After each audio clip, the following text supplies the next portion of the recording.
Mira, compa, ti coñeces o proxecto Creagal? Crea que? Iso soa a creatividade, pero non sei o que é. O proxecto Creagal é un proxecto da Consellería de Educación, no que se elaboran REAs. A REA.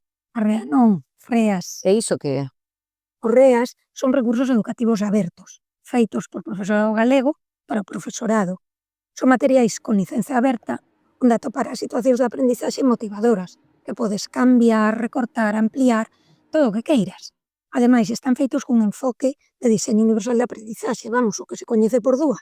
É dicir, buscan garantir o acceso ao currículo e o desenvolvemento do potencial de todo alumnado independentemente das súas capacidades e das necesidades que poidan ter. Sí, iso está moi ben, pero eu teño que cumplir co currículo e facer a programación en Proens. Non te preocupes, porque de feito os REAs están baseados na programación didáctica modelo de Proens. E cubren todas as unidades didácticas. Veñen cunha guía onde se explica aos docentes como utilizalos. Mira, aquí no apartado 2 da contextualización curricular tes como se concreta o currículum en cada REA, os criterios de evaluación que se traballan, as actividades, os instrumentos, os procedementos vencellados. A ver se estou detendo ben. Estásme dicindo que se emprego este REA nas miñas clases non só vou ter alumnado motivado e traballando de xeito activo, senón que ademais a miña programación didáctica de Proens vai estar prácticamente feita. Soa ben, Pois a verdade é que sí, gustaríame ver un REA. Amosasmo. Sí, claro. Mira, entras nesta ligazón, premes no nivel que queiras consultar, escolles a materia e xa o tes.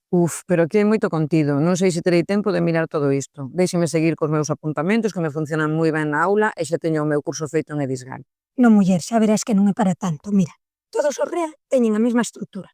Son 5 fases onde tens que resolver un reto de situación de aprendizaxe. Eu vin exemplos moi interesantes onde o alumnado facía unha maqueta, unha película, un mercado. Estos arquivos, ademais descargables, podense integrar directamente na aula virtual do cole ou importarse ao Edisgal. Interesante, pero vexo todo moi tecnolóxico. Os rapaces onde fan os problemas? Tranquila, tamén tes actividades desenchufadas para que a tecnoloxía sexa a guía, pero non o obxectivo. No REA combínanse recursos interactivos con outros en papel. Ven todo explicadiño, mira, na guía de uso. Xa vexo, fichas descargables, editables, e isto como encaixa coa atención á diversidade? Xa sabes o que nos recordan sempre dende orientación, que a meta é a mesma, pero o punto de partida e o camiño son propios de cada alumno. Teñen toda a razón. Precisamente, por iso os recursos responden ao enfoque do DUA. E a accesibilidade é un dos piares do proxecto. Ainda que vexas un reto común, o certo que se ofrecen diferentes posibilidades de resolvelo, e todo o material está apoiado con recursos visuais, lecturas facilitadas, glosarios, botóns para ampliar contidos. Carai, pois isto sí que son todo vantaxes, déixame correr a bola. Pois por iso cho estou contando. Veña, arrea, que xa estás tardando.